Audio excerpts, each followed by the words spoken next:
Amazing Moons, presented by Science at NASA. When the space age began more than 50 years ago, explorers were eager to visit the planets of the solar system. As the years have passed, however, astronomers have realized that the moons of the solar system may be even more interesting. Many of these moons are water worlds, and planetary scientists, like golden retrievers, always follow the water. On Earth where there is water, there is life, says Brian Day of NASA's Solar System Exploration Research Virtual Institute. It doesn't matter if it's boiling hot like the bubbling acid hot springs in Yellowstone National Park, or frigid like the waters of the Arctic.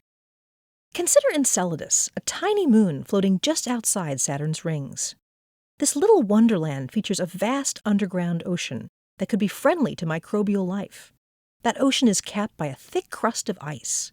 Yet, NASA's Cassini spacecraft found Enceladus busily puffing plumes of water vapor, icy particles, and organic compounds out through fissures in its frozen outer shell.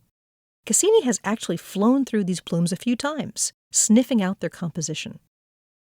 Day says the exciting results from Cassini have researchers designing possible future missions that would provide more detailed analyses of Enceladus's water and look for potential signatures of life. Titan, another of Saturn's moons, is shrouded in a thick atmosphere of nitrogen and methane. There is evidence that Titan, like Enceladus, has a sea of water beneath its icy shell. But Titan's frigid surface is mosaicked with lakes of liquid methane and ethane. Day notes it's the only body in the solar system other than Earth with substantial liquid on its surface. The seas of Titan intrigue astrobiologists. Here on Earth, our seas are teeming with life, and indeed the seas may be where life began. What kind of life might arise in the alien seas of Titan? The exotic environment of hydrocarbon seas could teach astrobiologists a lot about the basic chemistry critical to the formation of life. More water worlds with icy shells are found at Jupiter. Europa, Ganymede, and perhaps Callisto also show strong evidence of liquid water oceans beneath their global ice crusts. Day would most like to dive in at Europa. This is a big world, much bigger than Enceladus and even bigger than any of the dwarf planets. Europa's ocean is a significant body of water with amazing potential for life. In fact, Europa has twice as much liquid water as Earth, and like the water of Enceladus, it might be accessible. There is some evidence that Europa may have periodic eruptions of plumes of water, similar to those seen on Enceladus. We've even seen apparent icebergs on the surface that are tipped up as if sitting in slush.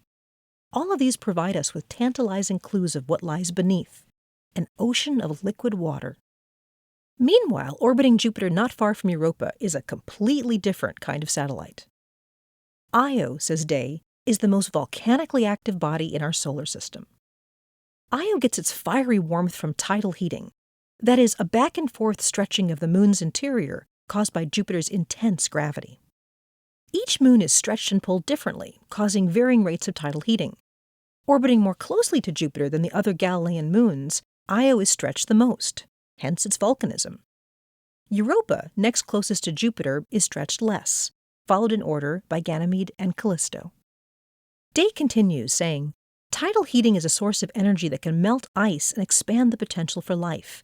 It creates a habitable zone among the moons of Jupiter, with Europa sitting squarely in the middle. Planets are exciting, but there's an even greater number of amazing moons in the solar system. Says Day, the lure is irresistible and the potential is amazing. It's time for us to go. For more news about amazing moons and their planets, stay tuned to science.nasa.gov.